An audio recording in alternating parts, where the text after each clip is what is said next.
ഒരു അപ്പോൾ ഇതാണ് എൻ്റെ 120 പൾസർ ബൈക്ക്. അപ്പോൾ ഒരുപാട് വാഹന മോഷ്ടാക്കളൊക്കെ ഇങ്ങനെ പെരുകുന്ന സാഹചര്യത്തിൽ എനിക്കും തോന്നി എൻ്റെ വണ്ടിക്ക് ഒരു അലാറം സെറ്റ് ചെയ്യണമെന്ന്. ഞാനങ്ങനെ ഒരു അലാറം സെറ്റ് വാങ്ങിച്ച് നമ്മുടെ യൂട്യൂബിൻ്റെ സഹായത്തോടുകൂടി നമ്മൾ ഈ അലാറം സെറ്റ് ചെയ്തിരിക്കുകയാണ്. അപ്പോൾ ഇതിലിപ്പോൾ ഇത്രയേ ഉള്ളൂ ചെയ്യേണ്ടതായിട്ട്. ഇതിലിപ്പോൾ വരുന്നത് നമുക്കൊരു 8 വയറാണ്. 8 വയറിൽ ഒരെണ്ണം എന്ന് പറയുന്നത് നമ്മുടെ സ്റ്റാർട്ടറിലേക്ക് മാറുന്നത്, 2 ബാറ്ററിയിൽ നെഗറ്റീവും പോസിറ്റീവും, പിന്നെ 2 മഞ്ഞ വയർ വരുന്നത് നമ്മുടെ ഇൻഡിക്കേറ്ററിലാണ്. പിന്നെ ഇതിൽ ഓറഞ്ച് വരുന്നത് നമുക്ക് ഇതിൽ കൊടുക്കുന്നത് നമ്മുടെ ഫ്യൂസിൽ കൊടുക്കുന്നത്. അപ്പോൾ ഇത്രയും നമുക്കിതിന് കൊടുക്കാനായിട്ടുള്ളൂ. ഞാനും ഇതും എന്താ പറയുക, ചോദിച്ചൊന്നും പഠിച്ചതല്ല, യൂട്യൂബ് നോക്കി കണ്ടുപിടിച്ചതാണ്. അപ്പോൾ നമുക്ക് എല്ലാവർക്കും ചെയ്യാൻ പറ്റുന്ന കാര്യമാണ്. ഇപ്പോൾ നമ്മുടെ വാഹനം മോഷണം പോകാതിരിക്കാനുള്ള ഒരു ഇത് നമ്മളതല്ലേ. അപ്പോൾ അതിന് അനുസരിച്ചല്ലേ നമ്മൾ ചെയ്യുക. അപ്പോൾ ഇതെങ്ങനെയാണെന്നും കൂടെ നമുക്കൊന്ന് കാണാം. അപ്പം ഇതെല്ലാ ഫീസ് എന്തെങ്കിലും കൊടുത്തിരിക്കുന്നതാണ്. പിന്നെ നമുക്ക് ഇതിൻ്റെ ലാസ്റ്റ്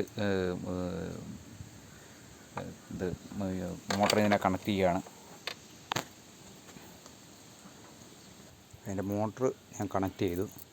അപ്പോൾ ഇനിയിപ്പോൾ ഇതിൻ്റെ കീയാണ് ഇത് കാണുന്നതെന്ന് പറഞ്ഞാൽ നമ്മുടെ സ്റ്റാർട്ടിംഗ് ആണ്. ഇതാ നമുക്ക് നമ്മുടെ വണ്ടിയെ തന്നെ സ്റ്റാർട്ട് ചെയ്യാൻ കീ ഉപയോഗിച്ചുകൊണ്ട് തന്നെ. അപ്പോൾ അതിന് അഡീഷണലായിട്ട് നമ്മുടെ അലാറം സിസ്റ്റം മാത്രമല്ല, വിളിച്ച് പറയുന്നൊരു ആയതുകൊണ്ട് അതേപോലെ ഇത് ഓഫ് ചെയ്യാൻ നമുക്കിതിൽ തന്നെ ഈ റിമോട്ടിൽ തന്നെ ഓഫായി. പിന്നെ എന്ന് പറയുന്നത് നമ്മുടെ ലോക്കാണ്. അടുത്ത ഈ മേളിൽ കാണുന്ന സിസ്റ്റം ലോക്ക് ഓഫായി. പിന്നെ അടുത്തത് ലോക്ക് ഓപ്ഷൻ. ഇനി ഇത് ലോക്ക് ചെയ്ത് കഴിഞ്ഞാൽ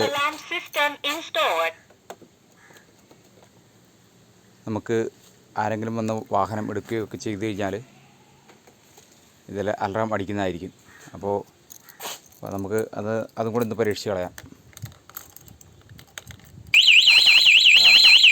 ചാവിട്ടാൽ നമ്മൾ അലാറം അടിക്കും.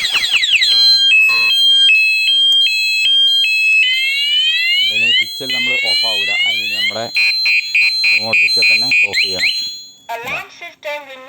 ഇതാണ് ഇതിൻ്റെ